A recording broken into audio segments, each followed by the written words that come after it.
case of the family, I have a chapter called Self versus Posterity. And all through history, there's this question of balancing the interests of the self versus the interest of posterity, of those who follow after. And what the decline of the idea of progress has done is to shift the balance rather dramatically away from posterity and our heirs and children and so on to self. And you see this in the fact that, for example, people will sire children and then abandon them. Men, they sire children and they don't take care of them. They disappear.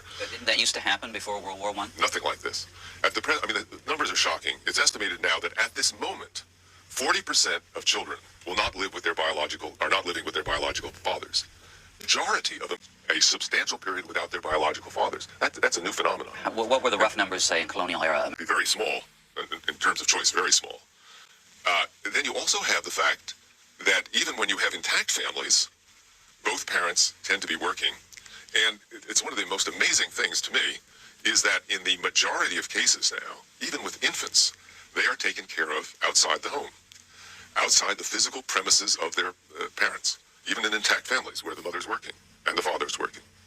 And this would maybe be fine if we were putting them in wonderful arrangements.